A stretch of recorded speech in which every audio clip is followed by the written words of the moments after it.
I just watch red 2 और मैं ये कहना चाहूँगा कि ये मूवी बस रुकती नहीं है, ये सब कुछ हिला देती है। ट्विस्ट, टेंशन और एक एंगेजिंग नैरेटिव जो तुम शायद एक सीक्वल से एक्सपेक्ट नहीं करते हैं। बाहर सरकारी कर्मचारी देख रहे हो। लेकिन जो अजीब बात है, इतने सारे एक्शन, टेंशन और नैरेटिव के बावजूद कहानी एक इम्पॉर्टेंट जगह पर फॉल्टर करती है। Punk Infection. Hello welcome to punk and fiction. मैं हूँ सार्थक तुर्की। ओवरव्यू स्टार्ट करने से पहले उन 117 सब्सक्राइबर्स का धन्यवाद। तुम सब हो ट्विस्टेड, सिनेमैटिक, फिल्म ऑब्सेस्ड साइकोस जैसा कि मैं भी हूँ, और इसीलिए आज हम इस ओवरव्यू में बात करने वाले हैं रेड 2 की, जिसे मैं 3 पार्ट में डिवाइड करूंगा, the good, the bad and the miscellaneous. और अगर ऐसा कंटेंट और चाहिए तो चैनल को सब्सक्राइब करके कमेंट सेक्शन में कमेंट्स करके डाल के मेरे काम को अप्रिशिएट करके बता सकते हो। तो स्टार्ट यहाँ से करते हैं कि फिल्म की स्टोरी कितनी टाइट है, ट्विस्ट एंड टर्न से भरी हुई, दैट कीप्स यू गेसिंग कि क्या होगा, और तुम्हें हिंट मिल भी जाए कि ऐसा होगा ये, तो मैं बता दूं कि एक्सपेक्टेड कुछ नहीं होता है इस फिल्म में। पहला हाफ तो लिटरली यही गेम चल रही होती है, एक एलिवेशन आता है कि पकड़ लिया, अब आएगा मजा, बट इंटरवल आते आते चीजें पलट जाती हैं। चीजें इंटेंस चल रही होती है, जबरदस्त चल रही होती है, कोई टाइम पास प्लॉट के साथ नहीं किया जाता है। प्लॉट इज टाइट, एंगेजिंग और कंसिस्टेंट। इवन सेकंड हाफ में भी ये कंसिस्टेंसी मेंटेन की गई है। अजय देवगन का कैरेक्टर हर कदम पे चैलेंज होता है और उसका हर मूव काम का नहीं पड़ता, क्योंकि उसके सामने एक वर्दी अपोनेंट खड़ा है जो हर बार उसको चेकमेट करने की कोशिश करता है। पूरा गेम चेस जैसा लगता है और स्टेक्स रियल फील होते हैं। Writers and directors actually did a fantastic job. जैसा उन्होंने स्टोरी को सेट किया है, अब स्ट्रक्चर फिल्म का रेड 1 की तरह ही है, लेकिन इस बार स्टोरी और भी ग्रिपिंग है। ये एक नो नॉनसेंस फिल्म है जो शुरू से ही तुम्हारा अटेंशन पकड़ लेती है और छोड़ती नहीं है।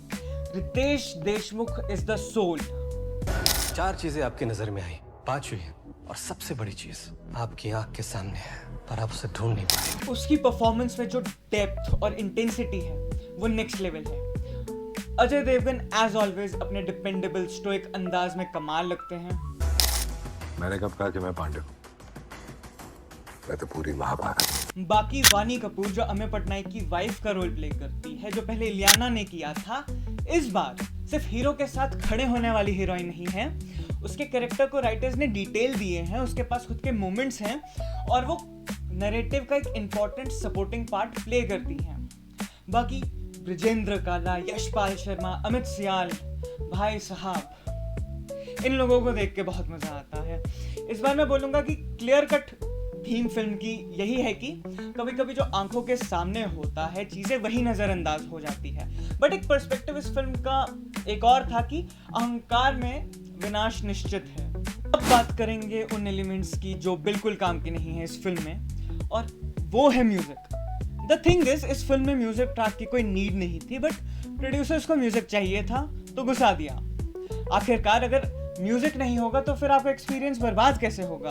प्रोड्यूसर्स ने यही तो सोचा ना कि तमन्ना को जेलर में नाचते हुए देखा था, फिर राजमहल 4 में, और जब नौरा फतेही की डेट्स नहीं मिली तो उसी बेचारी को पहले स्त्री 2 में नचवा लिया, अब रेड 2 में नचवा रहे हैं। वरना जो तमन्ना फिल्म में कर रही थी उसे ना हमें फर्क पड़ता है ना फिल्म को।